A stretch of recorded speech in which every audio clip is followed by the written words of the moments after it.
Well, hello, everybody. My name is Marcus LaVoi. I am from the Chippewa Nation, northern Minnesota, from White Earth Reservation.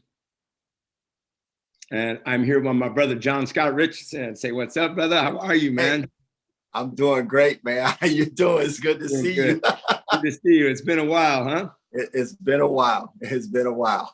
Yeah. Good old days back on 4 Life, remember? Yeah, on 4 Life out there in the correctional facility and Q guards.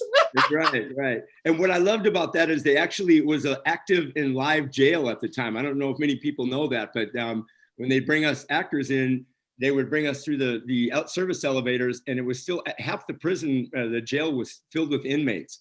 Oh, wow. So, yeah, that's right. They got a certain wing that's still operational. Yeah. Right. So I was looking through the window and seeing all those dudes banging on the glass. They knew we were over there. And there's been quite a few things filmed out of that. The Irishman with De Niro was also filmed out there in that same prison yard that we were out there on, remember? Yeah. Irishman. They filmed Daredevil. They did Luke Cage was done, some scenes were done out there. So yeah, it's been a lot of work out there. I've been on some Yeah. The city's needing that money. I guess they opened the jail to get that money, huh? Hey man, they're gonna find a way. That's right. So how you been, brother? You doing good? I've been doing pretty good. How things have been, here with COVID, with the theater work and stuff, things have been a challenge. But we're persevering, we're staying creative, we're staying positive, we're staying upbeat. Absolutely. And and it's funny, because I ran into John, the guy that did the stunt coordinating, worked on Magic City, right? He or Empire City, I think it was Empire Boardwalk actually, and he lives in the building. Very cool. I showed him your picture and stuff. I said, "Oh my God!" We was like, so we talk like every week. We were talking, so which is cool, Yeah, we need to make our name in the industry, and I know you agree with me that we'll vow to always do our best work and our best part to be considered as equals. Yeah, because we've been, the thing too. I do a lot of presentations in various places and stuff, and one of the things that I like to share is that we actually in this hemisphere, we were the first actors, right? Because if you think about the first silent black and white films that were ever made were made of us. Yeah. Right. Our tribal communities, right? Our social dances, our ceremonial dances. And a lot of what we did was very pantomime or very what I like to call interpretive movement, right? Of how we communicated certain things and told certain stories, right? And so I like to claim it, we were acting for a long time, and so it's very, and because we come from community, we have an experience that's not just, okay, like we went through school and we went to the college system, but we also know how to hunt, we know how to fish, and we know how to live off the land, right? And live.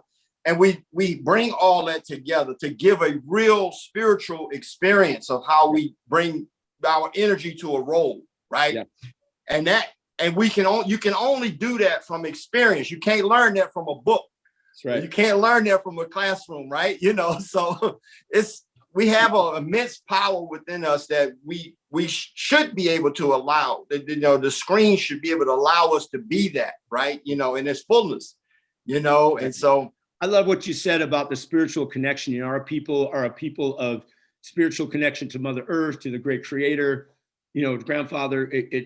We are connected people. And I take that into every role I do. I believe I've spoken on different interviews before, but when I take on a character, I do such an extensive history and background on that character that I tap into his roots and I tap into his spirit, because that's where truth is found, in your spirit. Right. You can't hide the spirit. You can't hide the truth in your spirit. And when you can take a character and break down his needs, his wants, his wins, his losses, his likes, his dislikes, what his kryptonite is, what beats him, what strengthens him. And I take that into every character that I do. And I even if it's internalized and it's not told to the audience, it's told through my eyes, it's told through my body language, it's told through my spirit. Right. And being a spiritual people that we are, that's the birth grounds of creativity. That's where we began to really learn how to create. Right. And I love what you said. And it's such a valid point. You know, being spiritual people like this, we already have the making of it. We're true actors because we're coming from a place of reality. We're coming from Right. a place of truth. Right. And yeah, I love what you said, brother. Good point. Yeah. And I like what you said too, because that right there, that, you know, just like our language, right? You know, the Chippewa language and Saponi language is a Tutelo language, right? It's a Siouan based language though, right? So that language, just like with our drum, you know, the words Dewagon, the drum, right? It's spirit, right? This whole vessel was living, right? Yes, And that, but it's not just a drum, it is a spirit, it is a part of everything that came to make this, it's right? Alive. It's alive. And so, but that's the power of our words. Our traditional words had that power, right? It's that essence and that spirit. And like you said, when you're taking on a role, sometimes, like I was very fortunate a while ago to be in that TNT series called The American West. It was Robert Redford produced it. It was a 6-part miniseries, and I worked with Moses Brings Plenty, who is now on Yellowstone, and then I worked with Will Strongheart, who played Crazy Horse in that, right? But there's a scene where we're sitting around the fire, and we're the Lakota chiefs from all of the different communities that have come together to decide what to do with the issue of custard and all of that kind of stuff, and I'm sitting there and I'm thinking, I'm not just thinking, oh, I got lines to say, right? I'm thinking of, like you said, how that elder chief person felt in that moment, right? Yes. How his words could not be represented in today's time. And I have to do that, right? Yes. That's where we draw on, right? And that's what we think about anything, even if it's a guy working at the bar, you know, he's got a backstory though, right? Exactly. You know, It's acting is really what's going on internally, and it's telling the truth about that internal activity going on within you. And a lot of it is I love, you know, what I call them eye actors, is like when you can relay a message or an emotion or a feeling through your eyes, there's the essence of truly being in the moment and truly being organic in your acting. And that's to me what it's all about. It's not, like you said, it's not necessarily about words, because a lot of times with our different tribes and different dialects, we were unable to communicate. And when communication breaks down, what then happens? There's a problem, there's a war, there's a fight, we become frustrated because we can't communicate. Communication is the key to life in any situation, relationships, your job, anywhere, on set, wherever you're working, communication is the key to success. And when you break down communication or lack thereof, there starts frustration and it causes separation. So, you know, as far as acting is concerned, when you're able to communicate emotions or feelings through your eyes or through your expressions or your body movement, that to me is the essence of true acting. It's not in the words. The words are words, they come and go, but what are you feeling and who are you in that moment? What's organic to you?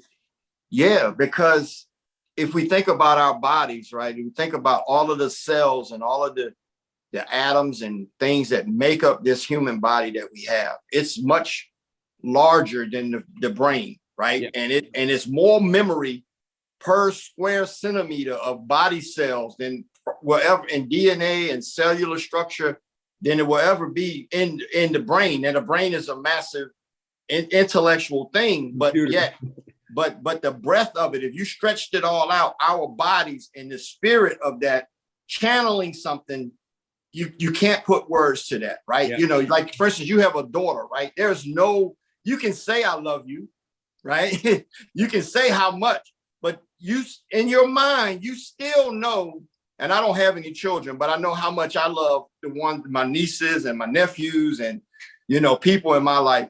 You still know that word is still not enough to compare to how you really feel. You can't, but you feel it in your body. You feel it all through your body, right? You know, you're like, I want to explode, you know, right?